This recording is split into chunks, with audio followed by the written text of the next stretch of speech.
Hey guys, welcome to my channel. I hope you're all doing very well. So I just watched Falcon and the Winter Soldier episode 2. Let's talk about it. So Falcon and the Winter Soldier episode 2 opens up with neither of the titular characters, but rather a formal introduction into our new Captain America. Listen, after last week's episode, a lot of us were repulsed. A lot of us were shocked and horrified to see another man holding Steve Rogers' shield. The shield that Steve had given to Sam and the shield that Sam had unwittingly let go of after having his doubts about assuming the mantle that Steve once held. So here we actually get a formal introduction into this character. He is named as John Walker. He seems to be an actual captain in terms of his ranking in the army, and he seems to also have a pretty, dedicated and admirable past in the army as well, as is established later on during this whole parade, during this whole event that's supposed to, announce his presence to the world, or more specifically to America. We'll talk about that in a second. But before we even get to that point, when we're first introduced to the character, he seems to be in a very vulnerable position. He's trying to figure out how to greet the audience that awaits him in the grounds of his old high school, I believe it is, because he used to, play football and he was the all-American, dream high schooler. And so you see him trying to figure out how he's going to greet the crowd, and he looks quite vulnerable and quite, scared and nervous in that scenario, which is surprising because considering how, considering how we were ragging on him last week, and rightfully so, I was expecting Marvel to introduce this character as a straight up villain, a non-complex villain. He's just a traditional bad guy, and I was expecting him to just turn out to be like a Homelander where, in front of the cameras and in front of the press, he turns on the charm, he acts like Steve Rogers, but behind the scenes, in reality, he's a really corrupt, evil guy who's only out for his own self-interest. But from these more intimate scenes that we get at the beginning of this episode, it seems as though he genuinely wants to do a good job in representing the mantle of Captain America and being the new Captain America. And he even says himself later on in that interview that he knows he has big shoes to fill. He's very aware of that. And during the opening sequence of the episode, we also get introduced to two key people in his life. He seems to have some sort of girlfriend or, love interest who is there supporting him during this key moment of his life. And it's during the scene as well that we're introduced to the character of Lamar Hoskins, who's supposed to be the Bucky to John Walker's Steve Rogers. Now, there's a very interesting history when it comes to the character of Lamar Hoskins in the comics, and we'll dive into that later on when we get to that part of the episode. But just keep that in mind, that he is supposed to be the Bucky equivalent in this scenario. And what's interesting to me is that during this scene where he's trying to reassure his friend that, he has what it takes in order to do this job, and that this job encompasses much more than just the fighting on the battlefield, but it's also about smiling in front of the cameras and reassuring the populace that there is a hero present. It seems as though he has a better understanding of what it takes to be a Captain America than the person that they chose to be Captain America. Like, am I crazy? Am I crazy? Or does it seem as though Lamar could have possibly been a better candidate? But because, of course, John Walker has the look, right? Because he has the look, Lamar wasn't considered for this position. But just from his knowledge and the wisdom that he gave to his friend in that moment, it seems as though Lamar would also be suited for the role, or at least to be considered for the role. But they automatically went with John Walker, and as he comes out to this parade, in his old high school, as I said, we also get the scenes that we've often seen in a lot of the trailers for the series, with that black guy who's, marching to the marching band, and he has such charisma to him that every time I see the trailers, and in fact in this episode, I always have a smile on my face because I'm like, that guy, he seems like such a great guy. He gives John Walker a high five during that sequence, and in the background you can hear this modern rendition of Captain America's theme, the Star Spangled Man, I believe the theme is called, and that is a throwback to Captain America the First Avenger, where we saw Steve going on this very similar kind of tour where he had to introduce himself as the hero that represents America and represents the Allies during World War II. So there's a lot of parallels there. And similarly, during Captain America the First Avenger, Steve Rogers expressed his frustration at the kind of theatrical side of his role, the kind of symbolic side of his role, and there was that scene that he had with Peggy where he was drawing himself as a dancing monkey, kind kind of reflecting how he felt about that whole thing. And it seems as though John Walker himself also has some similar sentiments, but at this point in time, he's more than happy to play the game if it means he can actually make a difference. So after the whole song and dance, we do see John Walker have this interview on Good Morning America, which is funny because I'm pretty sure Good Morning America airs on ABC, and you know, that's owned by Disney, so that's just a classic case of synergy there. But when it comes to the interview, I feel like, first of all, it very much establishes his rap sheet. It very much establishes his resume in terms of his qualifications for why he got this role, on top of the fact that he has the right look. Like, let's keep it a buck, okay, let's keep it real. He has the right look. At the same time, he does have the credentials to back it up, seemingly, so that's very interesting there. But another consequence of the interview is that not only are we being formally introduced to John Walker as an audience, but also the characters in the show itself are being introduced to him. And as a result, we do see Bucky viewing that broadcast and seeing John Walker have that interview, and he is fuming. Rightfully so. He is bubbling with rage. It was incredible. Sebastian Stan acted the hell out of that scene. He was like, who do you think you... And every single sentence John Walker was saying, like, he was like getting angrier and angrier. And then you get to the point where he's like, oh, I see Steve Rogers as my brother. And Bucky looks like he's about to flip. Like, he's about to flip. That's exactly how we were all feeling at that moment. Like, how dare you? Whose brother? Whose brother? Who? You don't know who Steve Rogers was or is. You don't know anything about him. Whose brother? Wow, please. Now, it's shortly after this scene that Bucky is actually able to express his displeasure, okay, his annoyance by the fact that Sam gave away the shield and it ended up in the hands of John Walker in the first place, directly to Sam, because yes, we do get a reunion of the frenemies, the titular characters of the show. And I was actually so surprised that it happened so abruptly. Okay, it happened very quickly, very abruptly, like we were just getting the job done, which was surprising to me because they waited an entire episode for it to happen. So I thought it'd be this whole, you know, grand reunion where they were off on a similar mission and then they kind of see each other and they realize that they're working towards the same goal, etc, etc. But no, we're just cutting to the chase, which I appreciate because this is only 6 episodes long, and we do see Bucky kind of confront Sam about the fact that he gave away the shield, and he's just telling Sam, like, how could you do that? Steve gave you that shield. How can you just give that away? And Sam at this point isn't really giving Bucky a lot of explanation, okay, for his reasoning behind giving away the shield.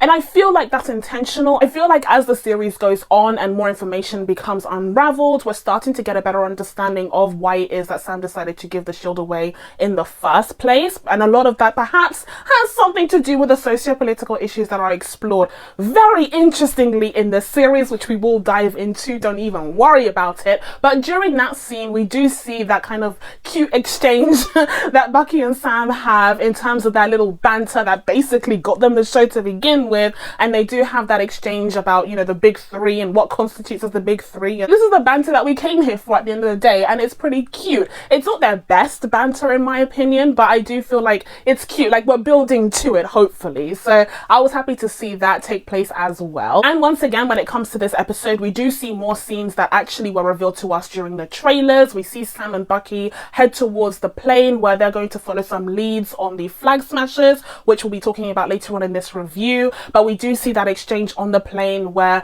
Sam calls Bucky Buck, and Bucky is like, you can't call me that, Steve called me that. And Sam's like, well, why can't I call you that?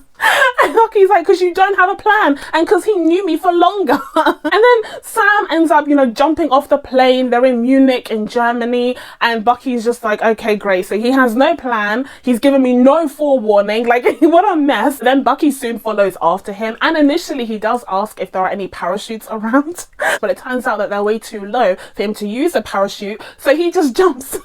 He jumps off of the plane, classic super soldier style, okay? But what's notable here, at least to me, is that he did hesitate beforehand, okay? He's not a Steve Rogers situation or even a Sam situation where they seem to just jump off of planes without thinking. When it comes to Bucky, he did hesitate for a moment there, and I wonder why. I wonder why someone who likely suffers from a lot of trauma after falling off of a literal mountain, a literal mountain in Isano, Italy, during Captain America the First Avenger, I wonder why he would have a hesitation towards jumping off of a plane. Like, During that entire sequence, we do get to see a little bit of Bucky and Sam working together as a team, and they're a little bit abrasive towards each other. They're not used to working together in that capacity. And also there is that added element of them coming from different backgrounds. Like Bucky is obviously a super soldier. He's used to working alone as the Winter Soldier. He has his ways. And Sam obviously has different techniques. Like he relies on technology in the form of Red Wing and his actual wings. And so there's that kind of tension that we get there between the characters that leads to some pretty cool banter. We even hear Sam refer to Bucky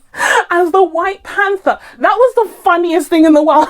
I was like, roll credits. That's the funniest thing in the world. He said, you spent like a minute in Wakanda and you think you're the White Panther. And I flipped. I fell off my chair. It was hilarious. And then Bucky is like, actually, I'm the White Wolf. And I'm just like, wow. But it's true. Like, he's actually the White Wolf. And Sam was just like, hold up, what did you say? That actually ends up being the first of 2 references of race-related superhero names in this episode, because later on when they're in Baltimore, you do see that cute exchange that Sam has with these little kids who refer to him as the Black Falcon. And he's just like, no, I'm just the Falcon. Like, I'm just Falcon. Like, you're not Black Kid, okay? You're just the kid. So that's not how it works. But it is kind of a meta reference to actual superhero names that have the race of the character in them, like, of course, Black Panther, and also characters like Black Lightning over at DC. So it is a thing. And it's a pretty cool meta reference that they have there in terms of addressing this idea that, you know, why is it that you need to specify when the character is black? Like, why do you need to specify it in the character's name? Although, to be fair, Black Widow isn't necessarily a black person who happens to be a widow and a superhero, but that's in reference to an actual animal, I guess, so she kind of gets away with it there. Now, it's during this sequence that takes place in Munich in Germany that we find out that the Flag Smashers have the super soldier serum in them. They are super soldiers of some sort. We don't know what kind of serum they have, but they are very much enhanced beings, and we see an action sequence play out between Bucky and Sam and the Flag Smashers. Again, it's such a stupid name. I'm so sorry. It's a stupid name, whatever. The Flag Smashers, okay, and we do actually get to see these sequences in the trailers for the show, so they were quite familiar to us. However, a huge omission was the inclusion of the new Captain America, aka, as I like to refer to him as, Fake Cap, okay? We were not told that Fake Cap would be a part of this scene, so when he does make an appearance along with his friend Lamar Hoskins, I was quite surprised. I was quite shocked, but they end up fighting on the same side against the Flag Smashers, and it's very clear that it's very difficult to go up against a bunch of super soldiers even when you have one on your side, because everyone else is just a regular old human being who happens to have trained for a very long time. That isn't going to make you an even match against enhanced beings. So I have a few theories and thoughts regarding this. Let's just put a pin on this one before we get to it later on in the review. But it's during this sequence that we see the reluctance that Sam and Bucky have to kind of cooperate with the new Captain America, aka Fake Cap. And it's during this scene as well that we get to see how Fake Cap actually fights and actually confronts the bad guys. And it seems as though, you know, he has the training, okay? He has the ability to, you know, do the moves. Like he's fighting, okay, but he's not a super soldier at the end of the day. He's just a regular old human being, and so there are huge limitations to what he can do, especially since, you know, at least with Sam, he has his wings, whereas this guy doesn't even have wings. He has the shield, but he uses it mostly as a defense mechanism and hardly as a weapon in the way that Steve eventually learned how to. So it's a very interesting dynamic that we have here, and again, I do have some theories on that, which we'll just put a pin on for now. During this action sequence, unfortunately, the Flag Smashers get away. Sam and Bucky end up rolling down a hill together, where Bucky remarks that the shield would have come in very handy in order to protect them. And we actually see Fake Cap use the shield to protect his friend, which was nice, I guess. But I actually like to just interject here for a second and say that I personally have never understood this requirement for Sam to have the shield in the first place. I understand, like, him becoming Captain America and holding the mantle, but to me, the shield would be so clumsy for him, no? Like, he already has the wing pack, so, like, having the shield as well, he wouldn't be as agile, he wouldn't be able to move as well. So I personally never really understood the huge benefit that that Sam would have in having a shield. To me, it makes more sense that he would have vibranium wings. Like, that would be sick, okay? If his wings were made out of vibranium and they could turn into shields themselves, as we've seen him do in the previous episode, I feel like that makes more sense than him holding a shield, carrying a wing pack, and trying to fight with his one arm. Like, it seems like that would just be chaos to me. I don't know about you guys, but that just seems like it makes no sense. But anyway, so Bucky is very much missing the shield at this moment, and you see them heading back towards the airport, I guess, where they have a 20-mile walk ahead of them, which might be fun for Bucky, but for Sam, like, he's a regular old human being, his feet would get really, really tired real quick. And it turns out that they may not have to walk all the way there on their own, because John Walker actually ends up meeting them on his truck, and he invites them to hop on as well. And this is where we get a very interesting conversation between the two duos, okay, where we have John Walker trying to invite Bucky and Sam to join them on their mission to restore order and to restore justice in a post-blip world. But Bucky and Sam are very reluctant to do so. They don't trust them. They see them as kind of traitors and, you know, imposters that are standing in Steve Rogers' place. And so you have that kind of tension between the four characters. I particularly enjoyed Bucky confronting Lamar, who's supposed to be his equivalent. Now, this is where we get into the history of Lamar Hoskins in the comics, as I promised you I would. So this is interesting, okay? I'm not a comics person, as I often say on my channel, but just after reading the wiki page on this character, very interesting information. Because originally, apparently in the comics, the character was supposed to be part of a group of Buckies, who were like a group of soldiers, a group of warriors of some sort. And in the end, he was the only one who was deemed kind of acceptable enough, like the only one with a clean-ish record to stand by the side of John Walker's Captain America, to join him as his kind of sidekick, his kind of equivalent to Bucky Barnes. But they changed the name.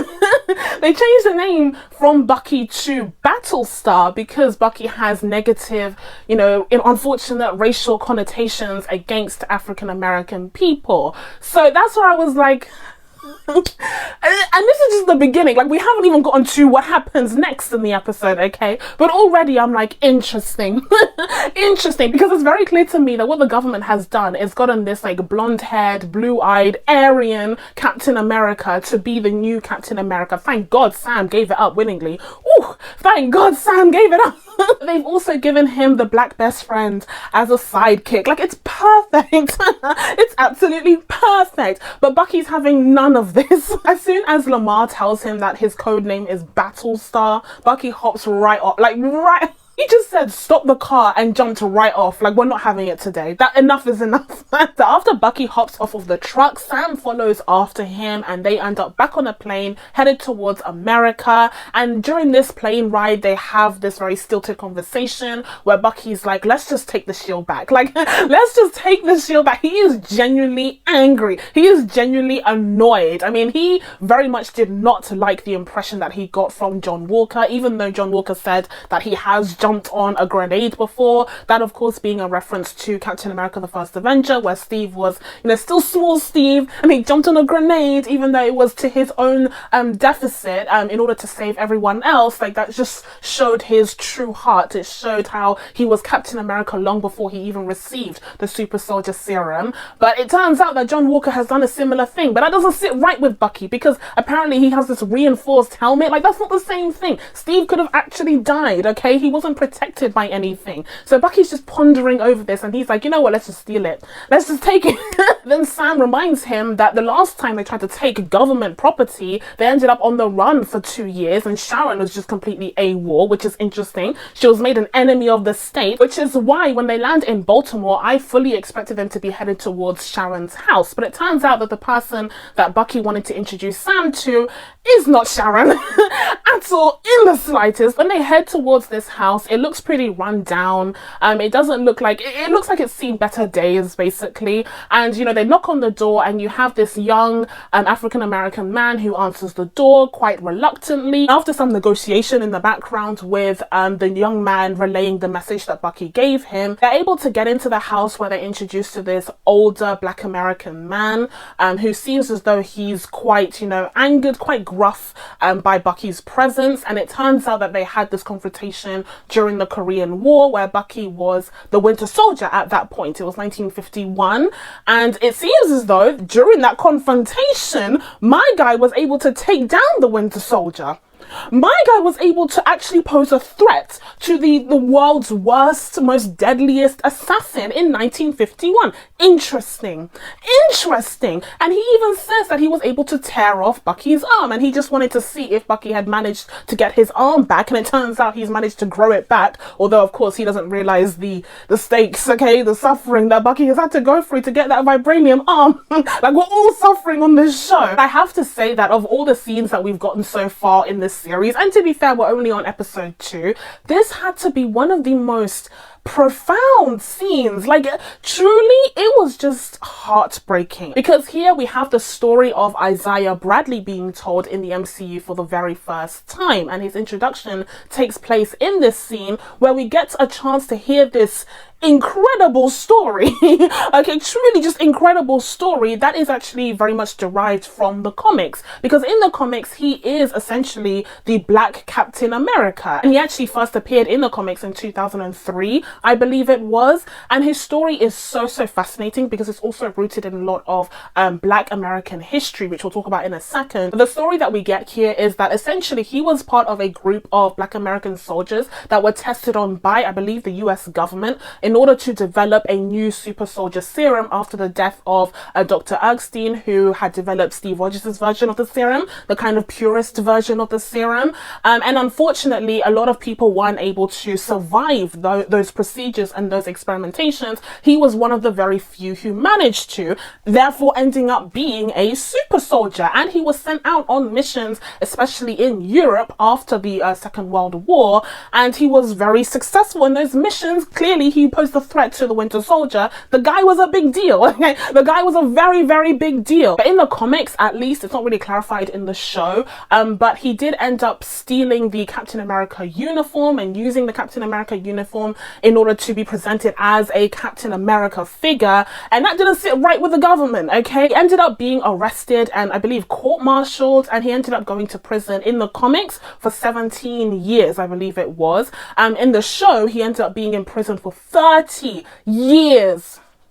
30 years. What? Now, the comics and the show are kind of aligned in the fact that during his time in prison, he was experimented on still. Imagine my disgust. Okay, we'll talk about my feelings in a second. He was still experimented on, okay, still visited in his cell, as the character says in the show itself, except in the comics it is clarified that he also suffered from brain deterioration as a side effect of the super soldier serum that he was given, and I wonder if that is the case that is being presented to us in the show as well, just through the actor's performance, although it's never really clarified, but I wouldn't be surprised if that does end up being one of the side effects that he also suffers on the show. But that is just such a heartbreaking story. Like, I couldn't believe I couldn't believe that it was a Marvel thing. Like, am I the only one who just sat there like, did I change the channel without realizing? This sounds like something I would see in, you know, HBO. It sounds like a story that would have been told during an episode of HBO's Watchmen series, which leads me to this kind of phenomena that we've seen in recent years of this genre filmmaking, that being, you know, superhero films or superhero TV shows, or even you know, horror TV shows, actually delving into some lesser known aspects and events of Black American history and giving us the education of our lives that we didn't even know we needed. Because quite frankly, I was so shocked to see the parallels being drawn between this fictional character in a Marvel comic versus the real life Tuskegee, I believe it's pronounced. I'm not quite sure, I've only ever seen it spelt, but the Tuskegee syphilis experiments. Now, these were a set of experiments that were done on 600 African-American males under the guise, okay, under the falsehood that they were being done in order to develop treatments for syphilis. But instead, the true motivation for the experiments had been to see how the African-American men's lives would be impacted by untreated syphilis over the course of 40 years. So they were told that they would receive treatment at some point, and they never did. It's known as one of the most unethical scientific experiments to have taken place ever in America. Like, it's truly, if you research it, your blood will boil. Your blood will absolutely boil. And there are echoes of this that are shown in this episode through the story of Isiah, which is fascinating to me. Again, did I up and leave and go towards HBO? Like, what's going on here? This series is getting very interesting in exploration of racial issues, and it only gets better later down the line, but we'll talk about that in a second. But during this scene, not only do we get a fascinating look at these racial issues within the MCU, we also get the introduction of Eli Bradley, who's also a notable character, because it turns out that the young kid who answers the door ends up being Patriot, at least in the comics, and he is a member of the Young Avengers. Now, if you've been watching my WandaVision reviews, then you already know that I guessed this, okay? I foresaw the formation of the Young Avengers. We already have Tommy and Billy from WandaVision. We already have Cassie Lang, who is a part of the Ant-Man franchise. We're about to be introduced to characters like America Chavez and Riri Williams, as well as Kate Bishop over in the Hawkeye series, which is coming later on this year. Like, the Young Avengers are coming, okay? The Young Avengers are being assembled as we speak, and one such member that we were introduced to in this episode was Eli Bradley, who, as I said, becomes Patriot in the comics. So after this huge revelation about the story of Isiah Bradley and what he had to endure as a black man in the army, who was forced to kind of undergo these experimentations and become a super soldier, only to be disavowed, only to be thrown away and, you know, kept to secrecy, we do have this very emotional and very profound moment where Sam and Bucky leave, and Sam asks Bucky why he never told him about this person. Like, why didn't he know about this black super soldier? Like, that's a pretty big deal. How did he not know about this person? Well, it's because he was hidden. It's because he was kept a secret in order to avoid someone like him becoming an icon, especially during the 50s. Are you kidding me? Especially during the 40s and 50s, please. Like, never, ever, ever. And you see Sam try to process what he's just learned and go through this, you know, huge array of emotions. He feels somewhat betrayed by Bucky, almost because of the fact that he didn't know about what was happening and Bucky did. And just as we're discussing an already, you know, racially sensitive topic, in the nick of time, of course, we have the arrival of the police, because they always make the situation better, right? Always there to make things so much better. Because of course the first thing that happens when the police arrive is Sam being racially profiled. Okay, we have this scene that we've seen so many times, too many times, where the police approach Sam and Bucky. They ask Bucky, the assassin, imagine the embarrassment. They ask the Winter Soldier if Sam Wilson, just certified angel Sam Wilson, is bothering him. Honestly, in moments like this, you have to laugh so that you don't end up crying, okay? I said in my review last week that I was looking forward to seeing whether Sam's situation plays a role in this series. I'm so happy to see that it very much does. It very much does. And I'm very interested to see how Bucky reacts in these situations where he realizes that they are not the same despite their circumstances, despite them both being Steve Rogers' friends. I think slowly but surely he's starting to realize, something's off here. Maybe Sam was onto something, because during this whole confrontation, he just tells Sam to, like, give over his ID. Like, just give over your ID. What's the problem? And Sam's like, absolutely not, just on principle, because I wasn't doing anything wrong. We were literally just having a, you know, somewhat loud conversation. Why am I being stopped and asked for my ID? That makes no sense. Why is the Winter Soldier being asked whether Sam is bothering him? That makes no sense. And they only let up when they realize that they're both Avengers, and the police officer looks stupid as hell, dumb as hell during that scene. But even still, they still run their names and they run their IDs and find out that Bucky has a warrant out for his arrest because he missed his counseling session. So still they were distrustful of them. I'm so So after that, we see Bucky be arrested in the most gentle manner. In the most gentle, respectful manner. He is arrested using regular old handcuffs for the Winter Soldier. Please, okay? He's leaving because he wants to leave, let's be real. But he goes off, okay? He follows the rules, and they end up at the police station where Sam is waiting for Bucky's release. And it turns out that his release is actually sanctioned by not his therapist, but rather Captain America himself, or as we call him, once again, Fake Cap, okay? We of course get another golden scene with their couples therapy with the therapist. The therapist has given Bucky a condition where if he is to be released, at the very least, he can undergo one last therapy session with Sam present. And because it's almost immediately clear to her within the therapy session that they're not going to achieve much using like traditional methods, she decides to go down an alternate route and give them a more, couples therapy equivalent session, where they're forced to stare at each other's eyes. And listen, Bucky already has a staring problem, so he's fine, like he's golden, okay? But it seems as though the guys have difficulty kind of opening up about the problems and the worries that are troubling them, especially in the case of Sam, which was kind of surprising to see considering that he is a VA counselor himself. I believe he was a counselor, but he worked with people at the VA in Washington when we first were introduced to the character, so he is familiar with psychology and working with vets. So to see him so closed off, like, it just showed how impacted he was by the introduction of Isiah and hearing his story and seeing more and more the realities of being a black man in America, even post blip, okay? That's just crazy to me. And even considering that he helped save the universe, it just makes me so angry.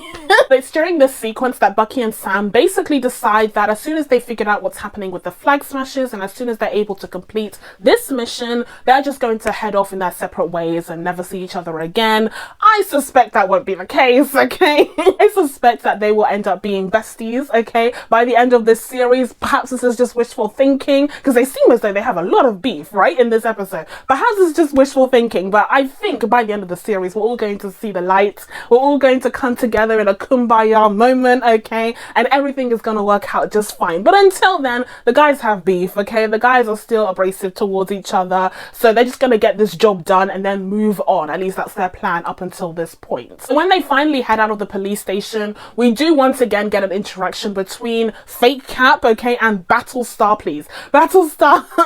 where Fake Cap tries to plead with them once again to join him on their quest to figure out what's going on with the flag smashers and help them restore, justice and order in a post-blip world, to kind of stand by their side in order to basically legitimize him as Captain America. I think that's basically what's going on here, is that John Walker realizes that if he has Sam Wilson and Bucky Barnes by his side as the new Captain America, it would help legitimize him in the eyes of any naysayers, and I'm sure there are plenty of naysayers out there. So I feel like it's also a strategic move. It's not just a case where he wants to, work with them and he feels like they can help out.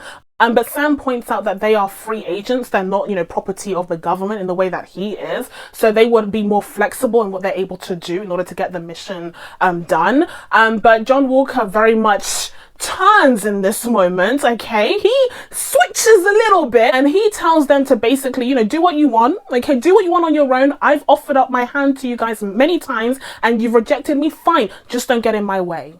And I was like, oh, we're seeing, interesting. We're seeing the Homelanderness. We're seeing an alternate side to this character because he's been presented in a very positive light up until now, but something tells me there's a bit of sauce there. Which brings me to my theory surrounding the character of John Walker and what may happen to him. I think that at this point in time, he is genuinely out there trying to do his best in the role of Captain America. I think so. I think that is genuine. He's obviously frustrated that Sam and Bucky aren't on board, but that's like not unreasonable. Like, you would be frustrated, right? Because you're trying your best and these guys are, the original Captain America, Steve Rogers' actual friends. So it would be cool if they were on board with you. It would legitimize you, as I said previously. But my prediction is that the character will eventually turn, and the main reason why he will turn is because he will eventually need some compound V. He is going to eventually encounter the need for some compound V. Seeing how he got his ass handed to him during that sequence in Munich, okay, seeing how he was going up against those super soldiers and he quickly realized that his, human skills, as refined as they are, will not be enough going up against these enhanced beings. I think he will resort to getting his hands on some of that compound V, some of that super soldier serum, okay, in order to kind of enhance his abilities and make him more akin to the original Captain America, Steve Rogers, who was able to benefit from Dr. Erskstein's super soldier serum. I think that's where the character is headed. But not only that, I think that the super soldier serum that he receives will have a negative effect on his psyche, on his like mental state somehow, and make him a more villainous character somehow. I predict that to happen, and the main reason why is because there was a very similar character like him in Jessica Jones. Don't know if you guys remember, if you even watched Jessica Jones, but he was basically another Steve Rogers archetype, where he was, you know, blonde hair, blue eyes, and he was this kind of army vet, I believe, and he was very skilled in what he was doing, but up against people like Jessica Jones, he felt very inferior. So he started to take the compound V and it turned him into like a crazy, you know, mad person, a crazy killer. So that was a very interesting arc there, and I wouldn't be surprised if we see a similar arc take place for the character of John Walker on this series, who I guess would mirror more of a US agent that we see in the comics. And that leads me quite swiftly and quite efficiently into my discussion of the Flag Smashers. I don't care.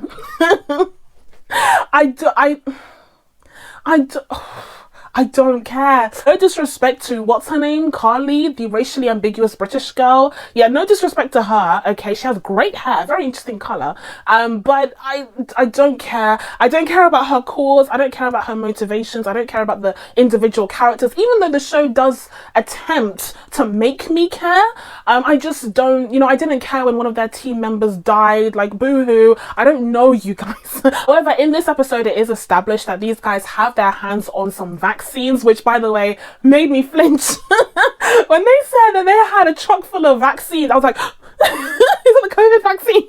I'm assuming that they have their hands on a bunch of super soldier serum, and the main reason for that is because by the end of the episode we do see Carly receive this text from an anonymous caller. That text basically says, "You took what was mine and I'm going to find you and kill you," or something along those lines. And just having done a small amount of research on, you know, the comics and how that might factor into this episode and this storyline, it seems as though it's possible that this text might be coming from a character called the Power Broker, who's a character who basically dealt in super soldier serums and, you know, sold them for a profit, like for money. Okay, and it seems as though she may have stolen his supply of the super soldier serums. She seems to be giving it out to her Flag Smasher disciples, so I think that's what's happening in that front. Some people are speculating that it might even be John Walker himself who's saying that, like maybe she stole it from him. I don't know when they would have interacted with one another, but you know, maybe that's the case. I don't know. I think it's more likely that it's this person called the Power Broker in the comics. But yeah, that's the storyline with the Flag Smashers. That's what's happening with them. I don't really care. But then we have the end. Then we have the end, and that's when things get spicy. That's when things get interesting, because going back to Bucky and Sam, so Bucky kind of ruminates on what Isiah told him, and when he said, you know, your people, which initially everyone's like, oh, he means white people, but in reality he was talking about Hydra, and Bucky realizes that if there's one person who knows a hell of a lot about Hydra, it would be none other than Zemo himself. Helmut Zemo, as he is known in the MCU, or Baron Zemo as he's known in the comics.